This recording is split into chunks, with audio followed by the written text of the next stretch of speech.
Indah berbalam si awan petang, di balik celah pepohon ara. Pemanis kalam selamat datang, awal salam pembuka bicara.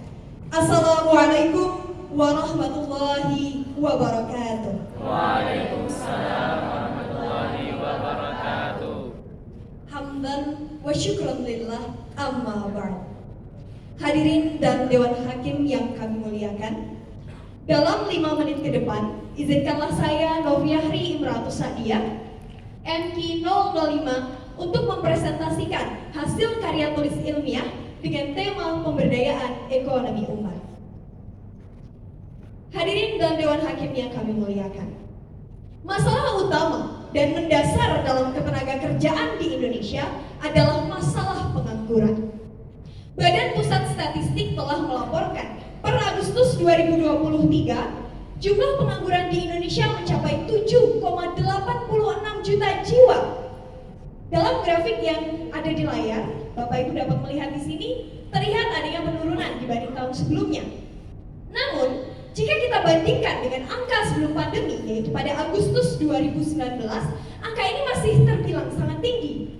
Dan apabila hal ini terus terjadi, maka akan sangat berpengaruh pada pertumbuhan ekonomi, stabilitas nasional, bahkan berdampak pada tingkat kriminalitas, jurang kemiskinan, hingga kekufuran.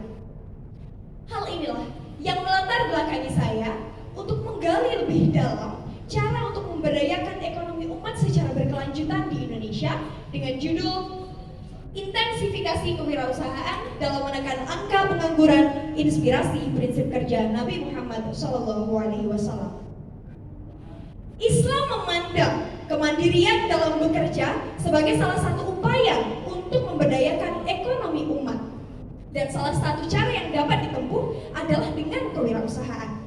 Dalam Islam, kewirausahaan bersifat 2 dimensi, yaitu vertikal dan horizontal, hubungan manusia dengan sesama atau hablum minannas, dan hubungan manusia dengan Tuhannya atau hablum minallah.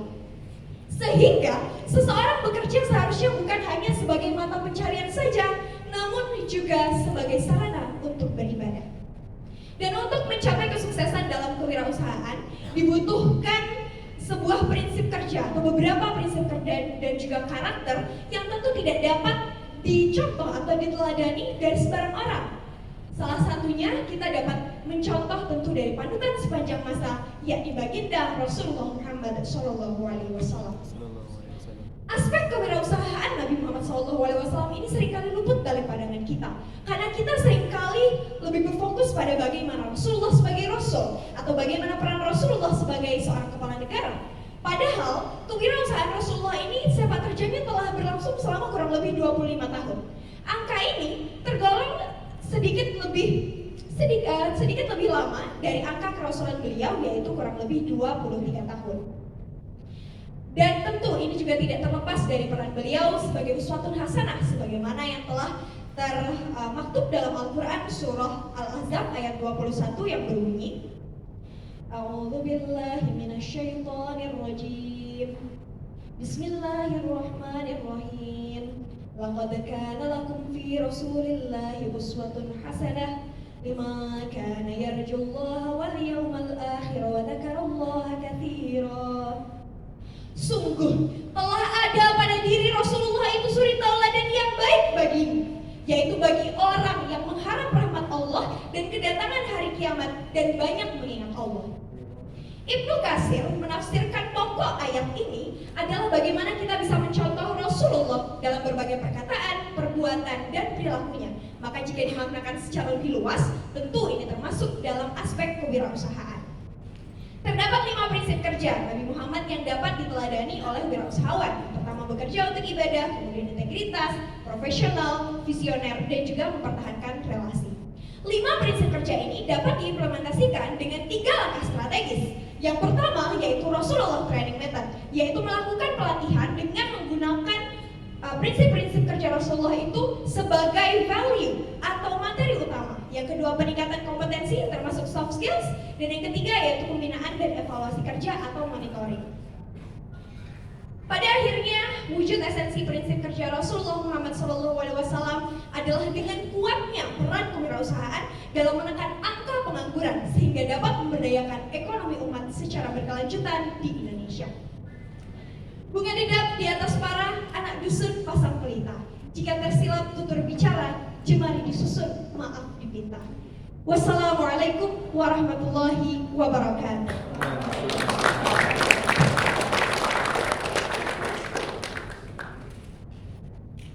Baik, Anda sudah memaparkan begitu efisien, ya. Dan suaranya lantang kali ya. Udah makan tadi, udah minum juga, sudah senyum juga. Kenapa Bapak tanyakan senyum? Senyum itu kepada orang menyenyumkan diri sendiri. Baik, saya buka satu pertanyaan. Anda bicara wirausaha. Wirausaha itu artinya apa? Wirausaha ini merupakan proses untuk melakukan sesuatu yang baru dengan kreatif dan inovatif. Berarti ada sesuatu yang ditawarkan dengan lebih baik dan tentu ini juga bermanfaat bagi orang lain. Wirausaha itu bahasa apa? Berasal dari bahasa Prancis sebetulnya dan kemudian diterjemahkan ke dalam bahasa Indonesia. Bahasa Prancis. Berasal dari entrepreneur, kemudian yang saya tanya, wirausaha itu bahasa apa? Bukan entrepreneur. Untuk wirausaha berarti berasal dari bahasa Indonesia. Jadi dari berapa kata? Dua kata, Apa? wira dan usaha. Itu yang potong. Apa artinya wira? Wira berarti mandiri dan usaha itu mengupayakan. Usaha mandiri. Ya. Baik. Untuk kesempatan pertama, saya persilakan kepada Pak Prof. Darwis Huda.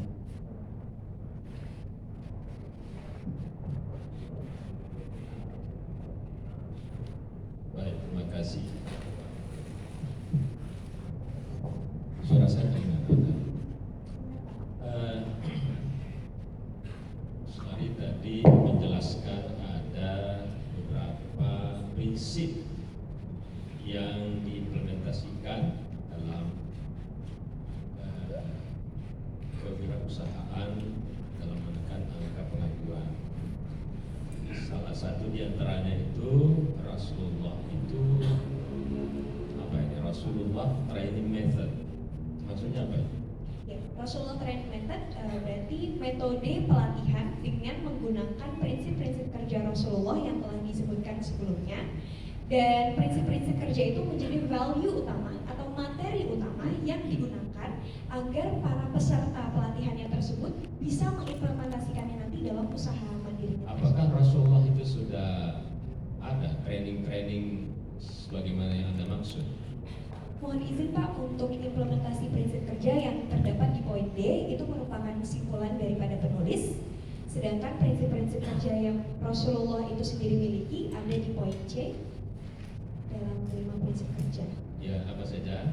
Ada bekerja untuk ibadah, kemudian integritas yang di dalamnya termasuk pada jujur dan amanah, kemudian yang ketiga yaitu profesional, yang keempat visioner atau juga bisa untuk memiliki inovasi, mengembangkan produk, serta yang kelima yaitu mempertahankan relasi. Ya, sekarang saya lihat yang pertama, bekerja itu dalam Al-Quran atau dalam Islam ya, itu wajib atau boleh mubah saja? Wajib Pak. Dasarnya apa Anda mengatakan wajib? Dalam Al-Quran juga Allah telah berkali-kali menjelaskan dalam beberapa surah dalam Al-Quran untuk bekerja, seperti pada surah At-Taubah ayat 105, kemudian pada surah Al-Jumu'ah ayat 10, dan kemudian An-Najm ayat 39. Salah satu di antaranya wa qul i'malu fasayarallahu. Bisa dilanjutkan? Mohon maaf Pak. Oh, enggak bisa. Kan di dalam makalah Anda ada tulis ya. Oke. Di situ karena kata bentuk amar itu perintah untuk bekerja, dan selanjutnya itu fayunabbi'ukum bima kuntum ta'malun. Jadi nanti kita akan mempertanggungjawabkan semua pekerjaan yang kita lakukan. Baik, cukup Pak Ketua, biar yang lain nanti dilanjutkan. Terima kasih Pak Profesor Darwis. Selanjutnya dari ujung ke ujung. Silakan Pak Profesor Sam Udin Sejio.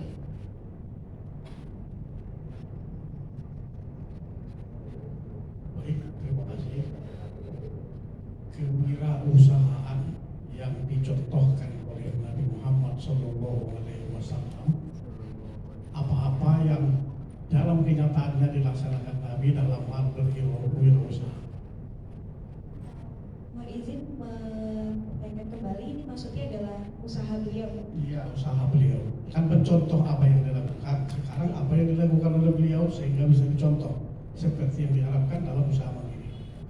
Beliau usahanya adalah berdagang, dan berdagangnya itu sepanjang setahu saya adalah sebagai menjual bahan-bahan pokok. Hah? Bahan-bahan pokok. Termasuk bahan-bahan pokok. Baik, beliau berdagang memperdagangkan barang-barang Khadijah sehingga memperoleh untung yang sangat banyak. Lalu apa yang dilakukan menurut yang karena contoh Nabi sekarang ini kan, apa yang dilakukan sampai memperoleh untung yang sangat banyak berbeda dengan pedagang-pedagang yang ada pada masa itu. Iya. Sehingga Khadijah pun merasa heran, kenapa orang seperti ini bisa dapat untung yang sangat banyak. Sampai Khadijah tertarik kepada Nabi Muhammad. Salah satu faktornya adalah karena apa itu yang dimiliki Nabi pada saat itu. Yang paling penting di sini adalah mempertahankan relasi dengan menggunakan prinsip kerja yang lain. Tentu beliau dikenal juga sebagai seorang al-amin. Kemudian dari integritas yang beliau miliki itu membuat bisa menarik konsumen, dan juga konsumen itu menjadi loyal. Gitu ya. Seperti itu dalam sejarahnya juga. Dalam makalah saya juga sudah sempat disebutkan Rasulullah itu berbeda dengan pedagang yang lain yang terdapat dalam halaman 7, yaitu beliau menjual selling values, yaitu mengedepankan etika bisnis yang dijiwai dengan nilai-nilai syariah dan juga prinsip kerja yang diterapkan. Iya, itu yang perlu. Jadi beliau itu mendapat untung yang banyak, berbeda dengan yang lain, karena yang lain penuh dengan penipuan. Nah, lalu beliau tampil dengan kejujuran. Sekian yang modalnya, sekian saya jual. Ternyata dengan modal kejujuran yang sangat tinggi memperoleh untung yang sangat banyak. Nah, jadi itu kira-kira yang perlu ditekankan dalam hal prinsip dagang yang dicontohkan oleh Nabi Muhammad SAW. Baik, terima kasih Pak. Assalamualaikum warahmatullahi wabarakatuh. Jadi penanyaannya memang simpel-simpel ya, tapi bagus-bagus ya. Terima kasih Pak Prof. Samrudin. Udah tahu nih Pak Prof. Samrudin ini juga pernah berdagang, tahu lah ya. Jadi kiri kanan lompat, lalu ke samping saya lagi, Pak Profesor Dr. Samsul Bisa. Terima kasih. Assalamualaikum warahmatullahi wabarakatuh. Jadi yang Anda buat tadi, yang saudara buat tadi bagus. Cuman dari 5 komponen baginda Rasul itu sepertinya Anda membuat dengan rekayasa Anda sendiri, tidak merujuk kepada hadis Nabi dalam sirah nabawiyah umpamanya. Satu contoh umpamanya profesional. Profesional itu apa sih? Visioner itu seperti apa sih? Kalau Nabi dulu jualannya umpamanya 1 kilo saat tahun depan harus menjadi 10 kilo. Apa seperti itu? Kenapa sifat yang dikatakan oleh Pak Samrudin itu tidak diawali bahwa yang dilakukan oleh Nabi itu sesuai dengan sifatnya al-amin itu? Benar, dia amanah, dia bisa dipercaya, yang itu tidak bisa kalau seandainya dilakukan kan ada transaksi horor kan gitu kan. Nah, jadi sehingga kemudian orang zaman bahkan kalau seandainya sekarang di Arab sendiri pun juga begitu, masih ada penipuan seperti itu ya ada. Dan Nabi itu yang ditonjolkan pertama adalah sisi bahwa Nabi kejujurannya itu dijual. Tapi kenapa bekerja untuk ibadah? Pertanyaan saya, kalau memang bekerja untuk ibadah, apa Nabi pada waktu sudah diangkat jadi Rasul? Kan itu ya, makanya integritas. Apa yang diintegritaskan umpamanya? Jujur kan? Kenapa pengusaha yang jujur lagi dipercaya akan bersama para nabi siddiqin? Ini kan terlalu jauh nih, kemana kita pergi nih. Jadi sebenarnya 5 prinsip kerja Nabi itu bukan ini ya, siddiq ya. Apa kalau saya dalam sifatnya siddiq, tapi amanah tapi 4 orang. Tapi kalau saya di dalam pekerjaannya jadi amanahnya.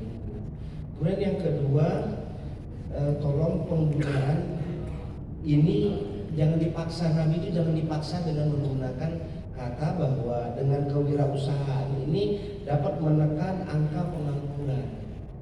Kewirausahaan seperti apa bisa menekan pengangguran? Apakah kewirausahaan hanya jual es di pinggir jalan hanya bisa kemudian menekan pengangguran? Nah, kalau seandainya begitu yang seperti apa gitu. Jadi nggak usah terlalu dipaksa. Yang pengangguran itu mungkin meminimalkan angka pengangguran. Kemudian yang terakhir, intensifikasi. Nulis jangan terlalu karena intensifikasi ini berbeda dengan intensifikasi. Barangkali demikian Tuhan. Assalamualaikum warahmatullahi wabarakatuh. Terima kasih banyak Pak untuk masukan. Terima kasih Prof. Samsul. Banyak waktu masih tersiksa saya gunakan ini. Saya lanjutkan apa yang ditanyakan oleh Prof. Samsul tadi.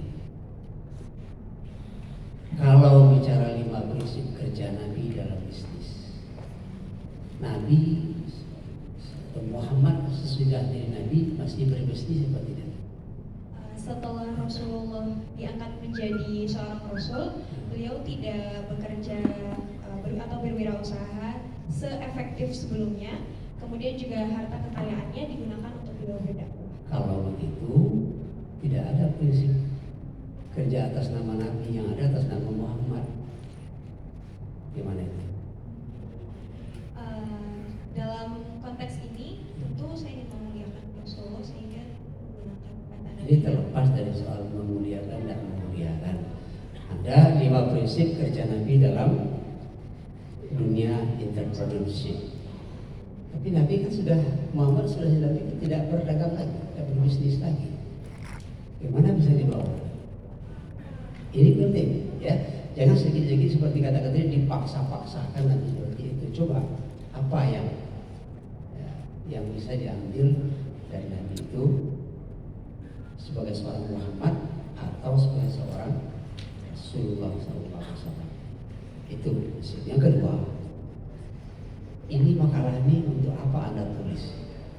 Dikaitkan dengan kondisi Indonesia hari ini. Ya, seperti yang sudah disebutkan di awal, tentu masalah yang diambil di sini adalah pengangguran. Saya ingin memperlihatkan salah satu contoh di sini. Jika Bapak Ibu dan juga Dewan Hakim sempat melihat berita pada Oktober 2023 lalu, ada seorang kakak yang tega menghabisi nyawa adiknya karena dinasihati untuk cepat bekerja karena beliau pengangguran. Tentu ini mengindikasikan bahwa masalah pengangguran ini benar-benar urgent, dan apabila terus terjadi maka ini akan berimplikasi pada masalah-masalah sosial yang lain. Dan ini membuat saya lebih ingin lagi untuk mengkaji lebih dalam terkait dengan pengangguran dan juga bagaimana cara untuk mengatasinya. Apa sebenarnya yang menjadi kata kunci adanya pengangguran ini?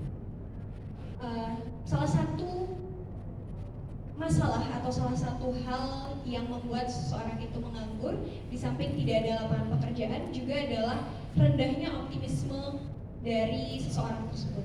Jadi seorang ini tidak percaya bahwa dirinya berkemampuan untuk memulai usaha, dan usaha di sini kan tidak hanya terkait dengan barang saja, tetapi juga jasa. Sehingga seharusnya seseorang itu memiliki kompetensi, memiliki kapabilitas yang Allah juga telah menyebutkan dalam Al-Quran bahwa memang seseorang itu memiliki sesuatu atau kapabilitas dalam dirinya sehingga bisa menciptakan suatu perubahan. Ya, pertanyaan saya ini memang saya arahkan ke situ. Kata kunci dari pengangguran itu bukan karena tidak adanya lapangan kerja, tapi karena orang itu sendiri tidak mau kerja. Dan ini berkaitan dengan etos kerja. What is the meaning of apa? Etos kerja. Etos kerja berarti keinginan seseorang untuk berusaha dan berupaya sehingga bisa memberdayakan dirinya. Dan cukup. Etos kerja itu adalah cara pandang terhadap kerja. Nabi mengajari dari cara pandang kerja ibadah. Oke, makasih, selamat ya. Silakan kembali ke tempat. Terima kasih Bapak Profesor semuanya atas masukan dan sarannya, dan saya sangat belajar banyak sekali pada sesi pagi ini. Terima kasih. Wassalamualaikum warahmatullahi wabarakatuh.